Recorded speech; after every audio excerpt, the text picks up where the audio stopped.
Garrett Blevins here with week 1, day 3 of my second cycle through the cube. I'm doing the cube Kingpin, and this was the explosive squat day. Um, Ended up going with 410. I just ended up with 405 on the bar. My actual numbers were, as the program was written, called for a little less than this. And you'll see some kind of just weird movements today. I have a really bad rep the third rep of this set, I think. Yeah, I end up having hop forward with 405, so that was fun. But really got up on my toes. I'm not sure exactly why. I think some of it it might have been with me just leaning forward too much with the weight. I didn't film from the side, so I can't tell bar path exactly, but I think I just may have pushed forward a little too much. The rest of the reps that I do are a little bit better than that.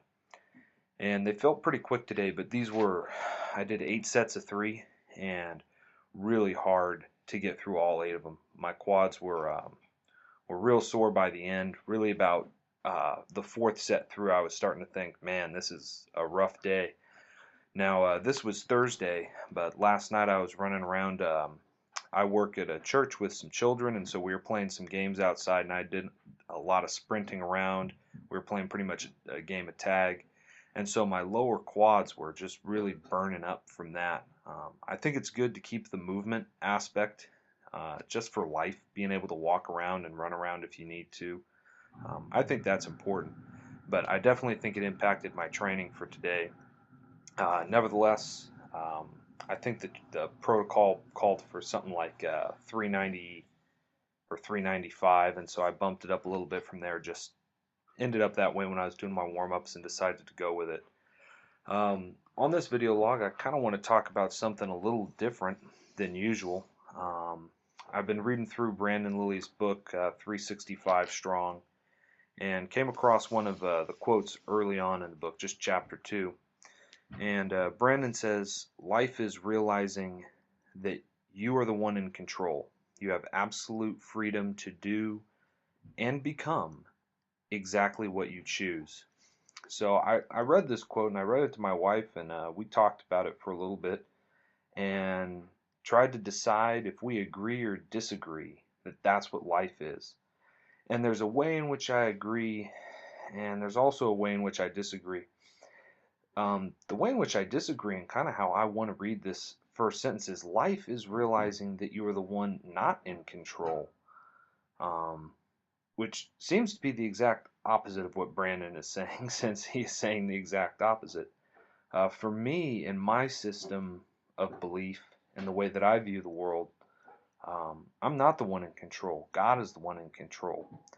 I'm really trying to get on board with his program, not trying to establish my own program. However, and this is kind of the point that I made in our discussion, is that's a choice that I'm making. I don't believe that's forced upon me to have that type of worldview. I think that's something I'm actually choosing to do. I'm choosing to believe that God is the one in control. Um, though it's kind of a fringe point in Wesleyan theology, that's following some of the beliefs of John Wesley, who started the Methodist Church. He talks about God enabling people to make those kinds of choices by something called prevenient grace, and it's grace that comes before a person, say, accepts the gospel, as it's talked about kind of a lot when Christian circles. People talk about when you become a believer, when you accept the gospel. Well, John Wesley talked about how God enables people to make these free will choices so that they're not forced into certain patterns or certain choices. His thoughts kind of were, how can God hold somebody responsible for something that God makes them do? If you do something wrong and you had to do it, well then why would you be punished or get in trouble for that? Or if God makes you do something right and then you do it, why would you be rewarded for something you had to do?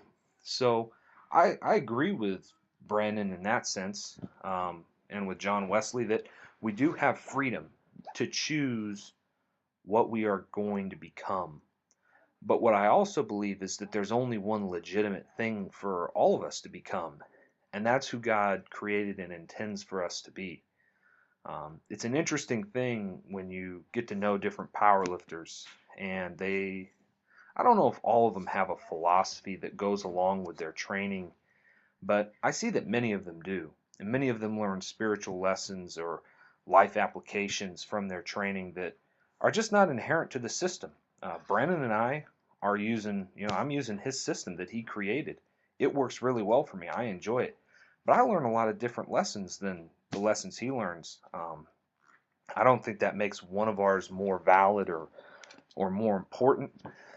People are different and they learn different things from often very similar experiences, and that's okay. People don't have to always be the same.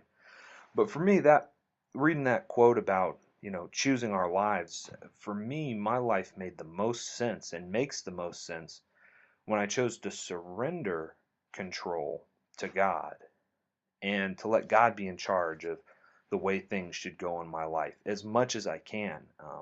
Pretty much my life at this point in time is focused on dying to myself. That's language that Paul uses in the New Testament, mirroring what Christ did. That Christ didn't perform his will. He didn't want to die on a cross, but understood that as the Father had foreseen some of the implications of what would happen through that, submitted to the Father's will that he place himself into the hands of sinners and die for them. It reminded me kind of these two quotes here. It's this principle, I think, and I may do a series on this. They may not all be in a row, but for me, this is principle number one, that I must use the gifts God has given me to glorify God. Every good and perfect gift is from above, coming down from the Father of lights, in whom there is no shadow of turning. That means God isn't going to change, and if He's given you the gift, He's not going to take the gift back. And that's James talking. And Paul says that in a different context, in a context of food sacrificed to idols and some issues in Corinth, whether you eat and drink or whatever you do it all for the glory of God. So if God has given us gifts, I believe that I'm supposed to use that gift to glorify God. And so that's my principle of lifting. Blessings.